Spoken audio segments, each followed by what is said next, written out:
So in case you've been living under a rock, Joe Biden is no longer president.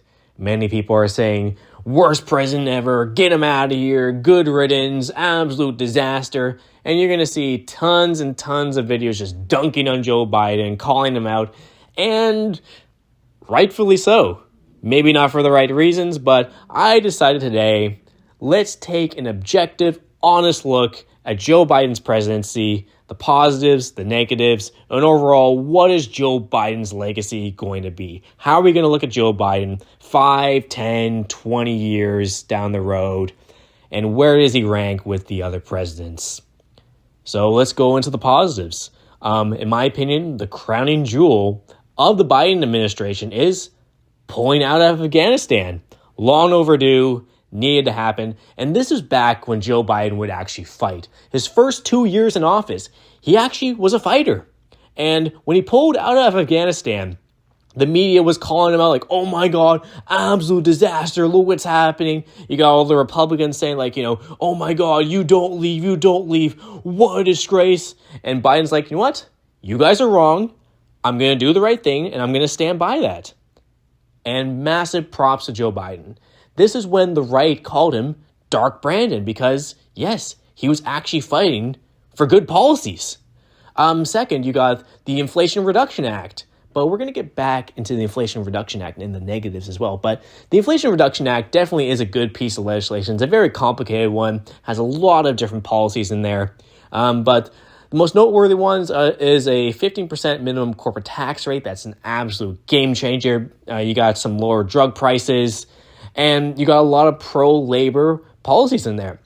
I mean, Joe Biden, he brought back 800,000 manufacturing jobs. Now, granted, you may be saying like, yeah, but a lot of these jobs were going to come back after the pandemic. But unemployment is very, very low right now under Joe Biden. He did the CHIPS Act. He did the PACT Act, which brings healthcare to veterans that were exposed to toxic burn pits. You got obviously the relief after the pandemic, and compared to the rest of the Anglosphere, and when I mean Anglosphere, I'm talking like Australia, UK, Canada. America post-pandemic is actually doing, relatively decent compared to those countries. But compared to the rest of the world, such as, the rest of Europe and Asia, America definitely is, unfortunately, lagging behind. And the last positive I really have on here, I made a list, so I'm actually prepared, is nearly ending the drone war. And I'm not going to give Biden too much props on foreign policy because we have the elephant in the room, which we'll address later, but that's it for the positives. So now on to the part why you're really here, the negatives. And oh, they are scathing. Number one, and the biggest glaring issue with Joe Biden, he's just way too old. He's just not there anymore. He's not cognitive. He can barely get a sentence across. And I don't really care about identity politics. I really don't. I don't care if he can't even speak a full sentence. I don't care the way he looks. I don't care about any of that. But to your average Joe American who doesn't know much about politics, who sees Joe Biden on YouTube or on TV, they're going to be thinking, oh my God, this feeble old man is the president of the United States. And they're right for thinking that. I mean, it's kind of ridiculous that you can have a lot of decent policies, but if you have the face of Joe Biden attached to it, you just can't really get the American people riled around that because he can't articulate. He can't get his point across. He can't celebrate the victories, the few victories he has when he has them. And it's kind of funny where if you put like an attractive face on something, people are going to be more receptive. People are going to be more behind it. And if it was Joe Biden of 2016, as opposed to Joe Biden of 2024, then I think he would be more remembered in a better image. But he just isn't. That Joe Biden is gone. And it's kind of ridiculous that he even decided to run in 2024 when even in 2019 we're saying, Joe Biden, he's too old. He's just not there anymore. It's too late. And the fact that he even entertained a run in 2024 and just got pummeled by Trump in that debate, Like, it should not have went on that far, but it did. Second negative with Joe Biden is that he didn't fight. Now, in his first 2 years in office, he did fight. But where was he in 2023 and 2024? Where was he? What was he doing? We don't know, because they were trying to hide him away because, he had a lot of what they say bad days. He can't get a sentence across, and it's just not a good look. And in terms of fighting, so we talked about the Inflation Reduction Act. Originally, that was supposed to be Build Back Better. If the full version of Build Back Better got passed, it would have been something near the New Deal. Like, we're talking like he lowered some drug prices. Pretty much all the drug prices would have been lowered. It would have been a revolutionary piece of legislation. But Joe Manchin and Kyrsten Sinema were just like, nope, we're not going to vote for this in the way that it is. And Joe Biden was like, oh gosh golly, I can't get my bill passed, so I got to water it down. No, you fight. You fight them. You get them in line. You're the president of the United States. The people elected you to exercise your agenda.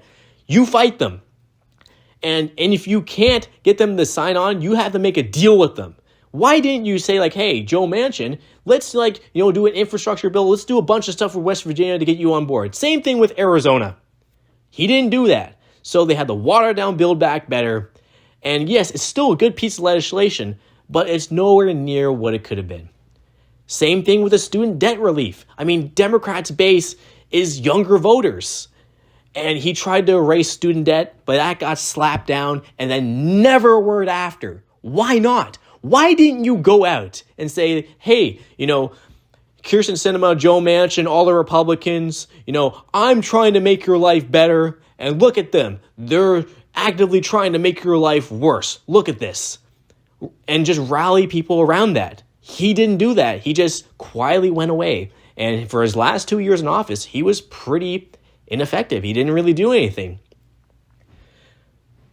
Third negative, and this is the most, the one that people feel the most, is obviously the cost of living. Now, granted, the cost of living all over the world is up post-pandemic. But then again, people don't care about the rest of the world. They care what's happening to them. Now, Biden did some things. Inflation's down, but we have this thing called greedflation and shrinkflation.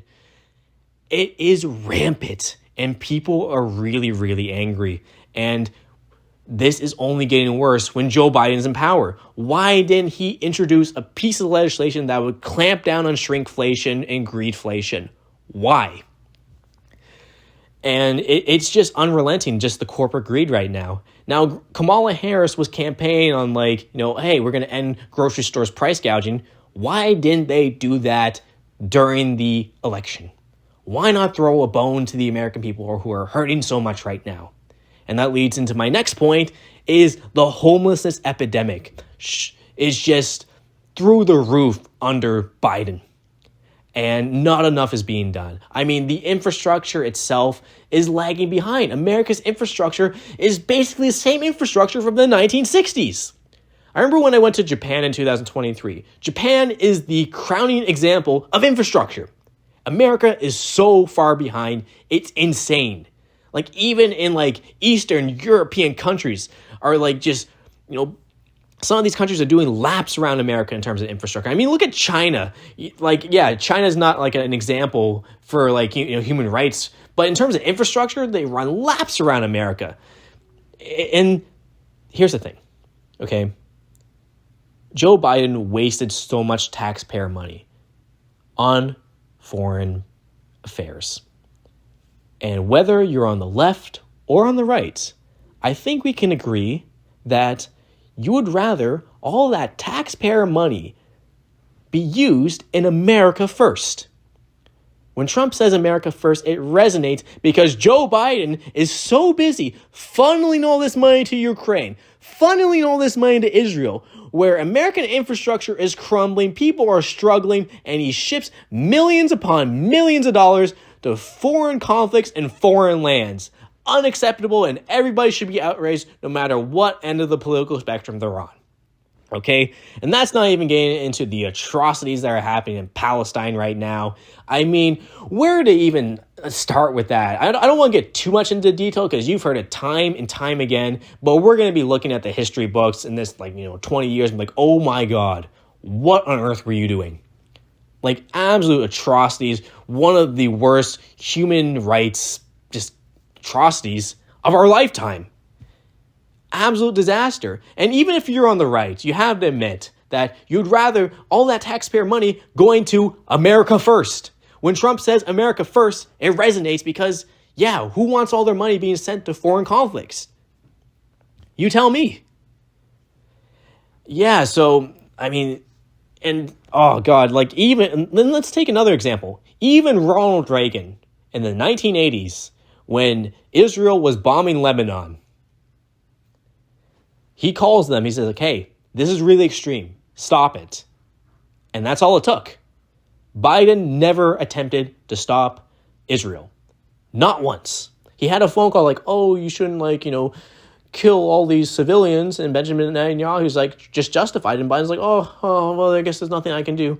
It's they're reliant on you. You could have stopped them at any time. Didn't do it. Wasted taxpayer money, funded an atrocity, and that's going to be also part of his legacy. He didn't fight. He didn't hold the Democrats in check. I mean, that's one of the big differences between Biden and Trump. When Trump does something that he thinks is good, you never hear the end of it. He'll take endless amount of credit for it. Trump knows how to play politics. Look at Liz Cheney. Ousted. She agrees with him on 93% of issues, but as soon as she didn't want, accept Trump's, verdict on the election, ousted. And rightfully so. Nobody likes Liz Cheney. By the way, Joe Biden, he did praise Dick Cheney in the past, so that's also unforgivable. Okay, so overall with Joe Biden's presidency, it's basically the third term of Obama, more or less. He did do some good things. We have to acknowledge the good things, and Joe Biden himself said hey, people are going to feel the good effects of these policies in the future, but just not right now. But I would rank, I give him a C minus, but there's nothing worse, in my opinion, than a presidency of lost potential. It could have been really good, but I think it's mostly due to his age, because those first 2 years were pretty active, but 2023 and 2024, he was just doing nothing, essentially. Yes, when he went out the door, he pardoned some people, he increased some Social Security benefits, but he was pretty inactive for those last 2 years in office, and it really shows. I realistically think if we would have got the full version of Build Back Better, never sent the money to Israel, did the student debt relief, then Joe Biden would be remembered in a much better image. But that didn't happen. He didn't fight. He was too old, too feeble. And my crazy conspiracy is I would not be surprised if we find out this year or within the next 5 to 10 years that Jill Biden was actually running a lot of things behind the show. I would not be surprised at all that maybe we had our second female president and we just didn't realize it. But yeah, that's my take on Joe Biden. Hope you guys enjoyed. Do you agree? Do you disagree? Do you think he's a terrible president? Do you think he's a good president? I'd love to, for the people who think he's a good president, I would love to know why. I'm always open to conversation about this. Anyway, we got 4 years of Trump. Maybe I'll do a video on Trump when he gets out in 4 years. We'll see. But anyway, I hope you guys enjoyed one of my few opinion videos, and more videos coming soon.